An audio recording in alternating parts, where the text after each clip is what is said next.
Yo, it's still us. They never showed me love. They just showed me why I can't get close or trust. I did something a little crazy.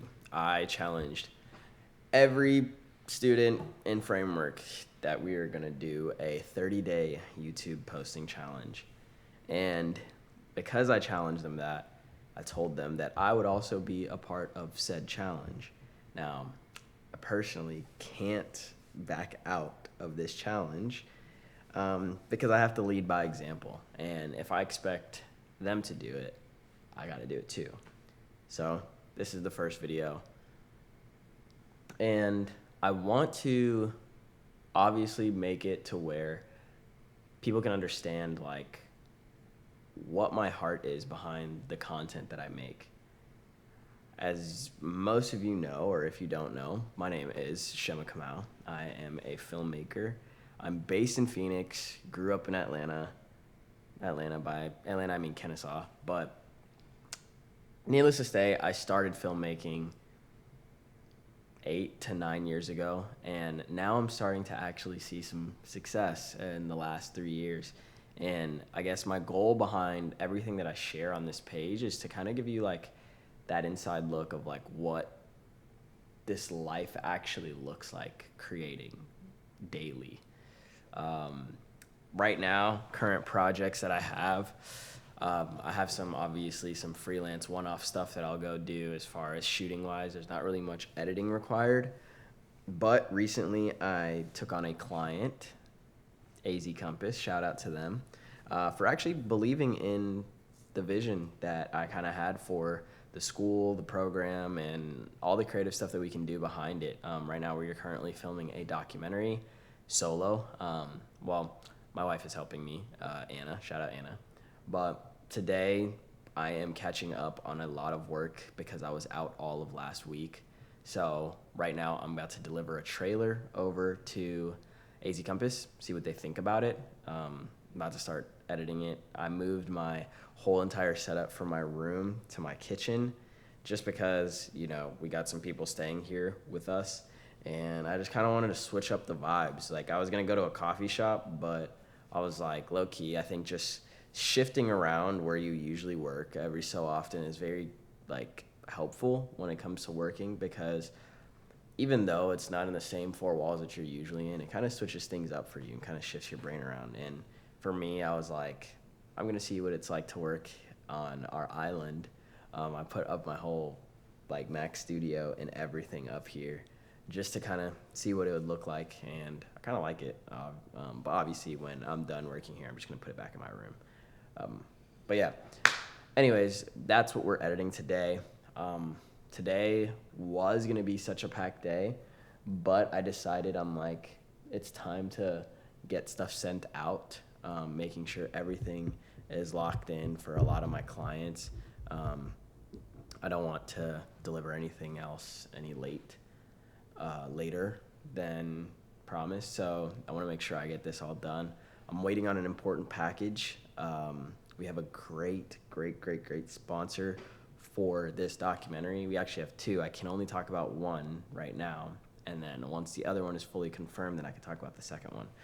But I'll show you guys all process as to how I'm doing this in upcoming videos.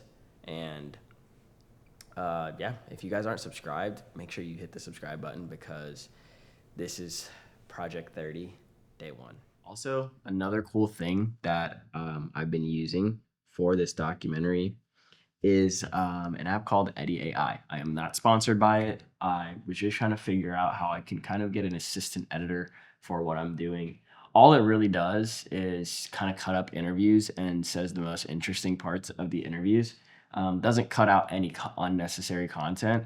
Does help with cutting out ums and filler words and stuff, but I kind of use it at its base sense as just a scrub through first cut, so that I can go through and then grab what I need to build the story that I want to tell, without having to rewatch through all the footage all over again, because I think that is a true waste of time. And I think that use case in and of itself for documentary filmmaking or long form filmmaking is going to be tantamount to getting stuff out a lot faster, without sacrificing the creative integrity of what you're doing. I think that if I was using generative stuff to generate a whole documentary, that's a different story, and a different conversation for another day, because they are throwing a lot of money out for stuff like that. But this is for the sole purpose of me to being able to just get a good cut out so that I can take in what is being said, understand how I want to take this story, how I want to build it, because this is an 8-part documentary.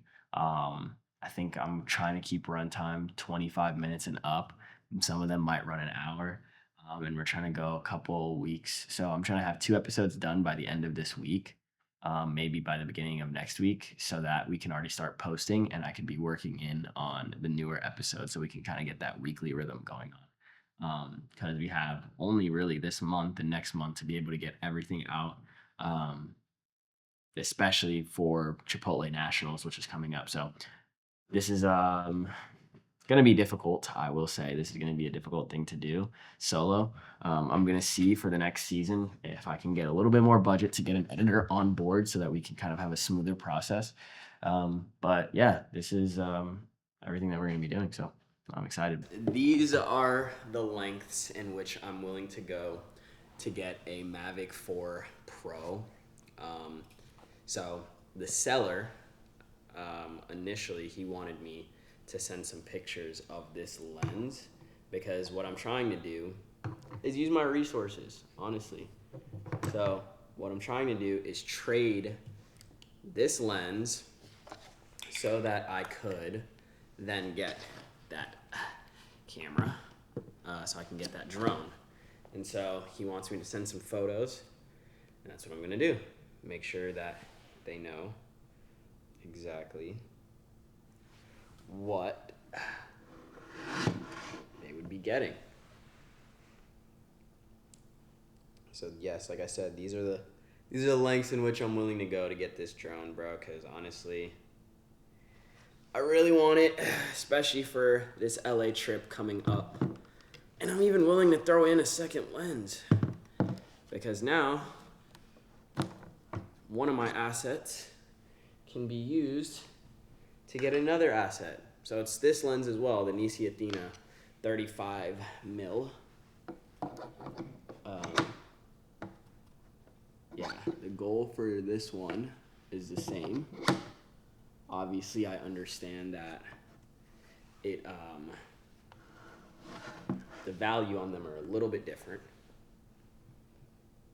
I understand that for sure.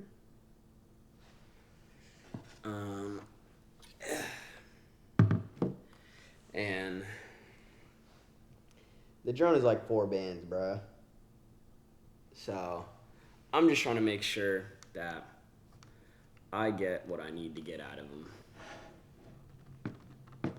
as far as monetarily enough. I think both of these combined is low-key an overpriced type of sell for the drone in itself. But I understand what I'm trying to do here is just get the asset that I need.